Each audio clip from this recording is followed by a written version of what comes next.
Ayan guys, mega love shoutout po sa inyo lahat. Magandang araw at sana ay mag-enjoy kayo sa gagawin natin ngayon for our video for today. Tuturuan ko kayong gumawa ng logo, no? Sorry. Personalized logo na pwede nyong ilagay sa inyong mga na pwede nyong ilagay sa inyong mga YouTube channel, no? Or pwede nyo rin ilagay sa inyong mga Facebook account, or pwede nyo rin ipagawang sticker, no? So bahala na kayo kung ano yung gusto nyo paggamitan nun. Alright? So kung ready na kayo makinig guys, ako din ready na rin magturo. Okay? So tara, gawin na natin, no? Unang-una, kagaya ng una kong ginawa, pupunta tayo sa flaming text. So nandiyan na nakalagay yung flaming text. So pipiliin ko lang yung flaming text. Ayan. Tapos nakalabas na dito yung flaming text. So i-click ko na lang. Ayan. So dito wala kayong nakikitang logo, no? Wala eh. Puro lettering, no? Pero actually nandito siya, no, sa gilid. Ayan, sa side. So eto yung gagawin nating logo. In a way, free siya, no? Free. Bakit free? Kasi nada-download naman natin siya. Paanong in a way? Uh, yung background kasi niya parang may watermark, no? Parang maliliit na watermark lang naman, no? Pwede niyo lang teknikan 'yon para hindi makita. Yan. So, wag na nating patagalin, no? Kasi tatlong logo yung balak kong gawin, no? Para para may variety, no? Para iba-iba. Para may pagpipilian, 'di ba? The more the merrier. Yan. So, dito tayo pupunta, no? Actually, marami siyang pagpipilian. Pwedeng apparel, pwede kang gagawa ng mga face mask mo dyan, no? Pwede ka din gumawa ng design mo, pang gaming, ganun, pang music. And dito tayo ngayon sa logo. Okay. So, sa logo, meron siyang animated logo, free logos, tapos Pokemon style logo, tsaka Twitch mode. So, hindi naman natin i-discuss yan. Dito lang tayo sa medyo basic. No? So, ang bala kong gawa ng logo ay yung Team Imperium. Ayan. Siguro dito tayo sa services. Ayan. So, ano ba tayo? Security, hindi.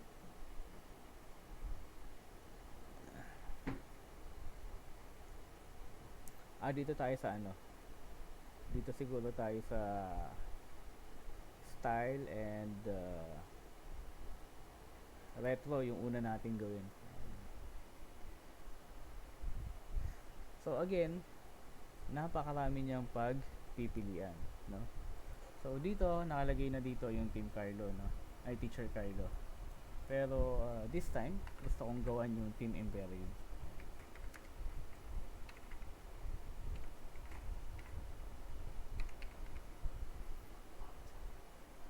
So, i-apply natin siya para makita natin yung effect niya, no? Dito sa mga pagpipilian na logo. So, dito guys, depende na lang sa capacity ng computer nyo at saka lakas ng internet signal nyo, no? Pwedeng mabagal siya or pwedeng mabilis, no? Sa akin, medyo kakarag-karag tong aking computer, kaya medyo nahihirapan siya. Pero kita nyo, may lumalabas na isa, no? Ito na, no? Meron na tayong pang gaming, no? Gusto nyo yan, di ba? Ito medyo pang passion din.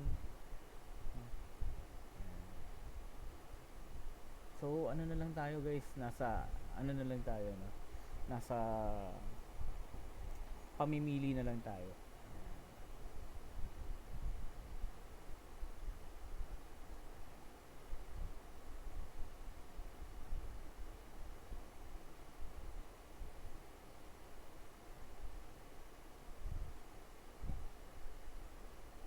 So, ang daming pagpipilian guys talaga. Ayan. So, ilan lang yan sa mga samples.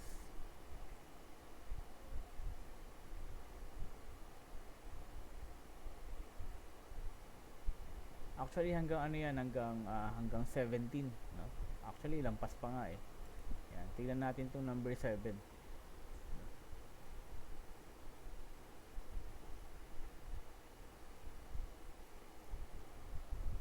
Ulitin ko sa flaming text to. Kaso madedirect tayo sa place it. Ayan.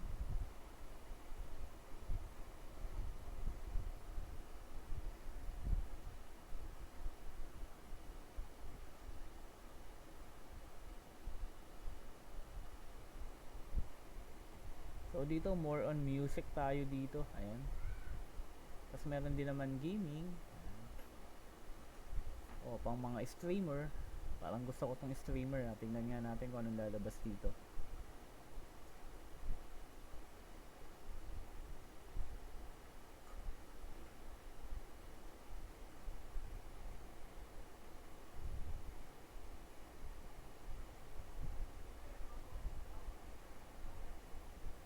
So parang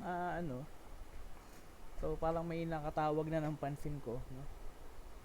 So parang sa akin okay na to. Ayan. So papakita ko na lang yung pag-edit.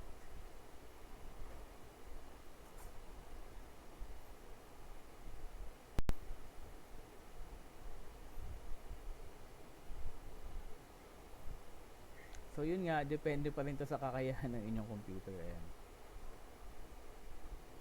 So ito, pwede tayong pumili ng mga lines, no? Palagay ko mas magugustuhan ko to.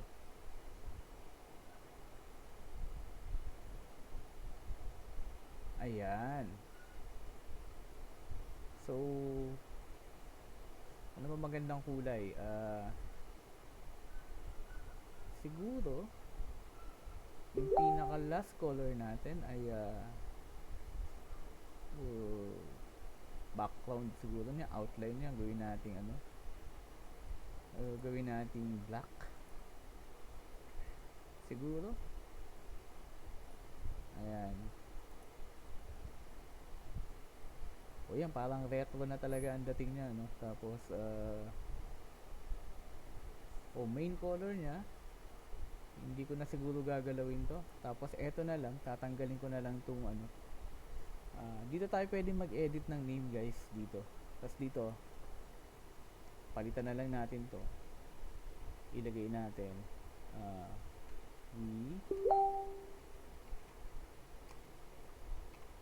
we glow as 1.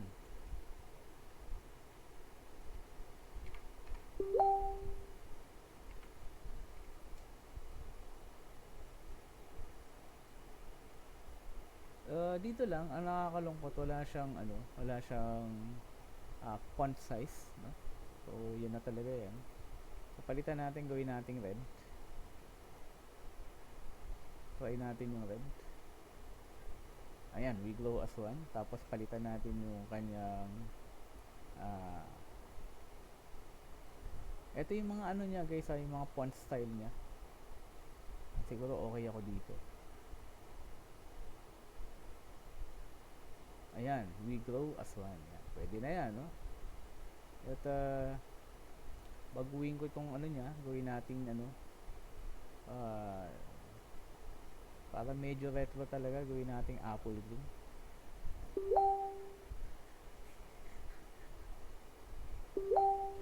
Ayan.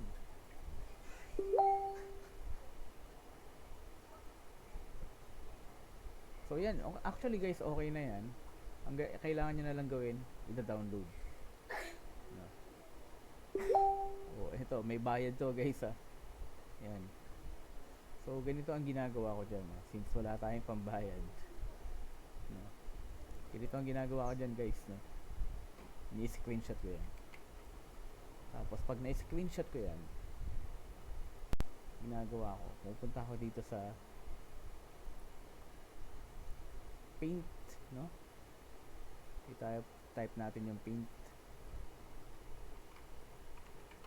Ayan. Kasi wala tayong pambayad yan no. Punta tayo sa paint, tapos i-paste natin yan. Ayan, dahil naka-paste na siya at nandyan na siya, ayan, pwede mo na siya ngayon na i-select.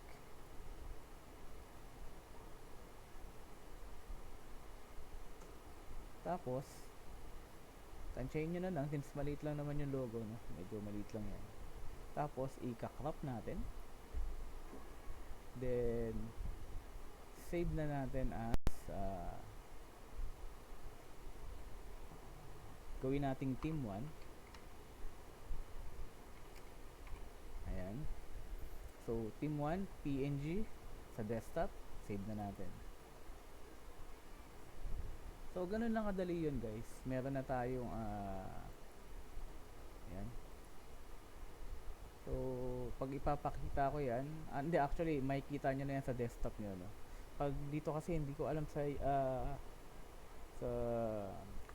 OBS, no?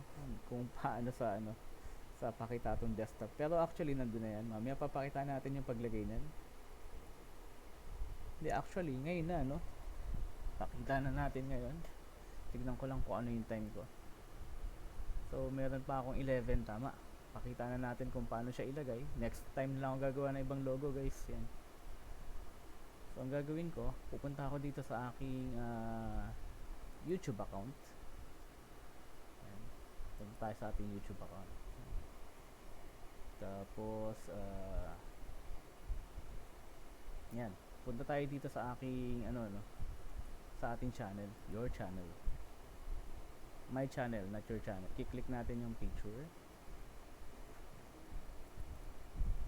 Then, mapupunta tayo dyan sa YouTube customization channel. So, yan. Dito nyo makikita yung profile pic nyo, channel art, at yung logo. No?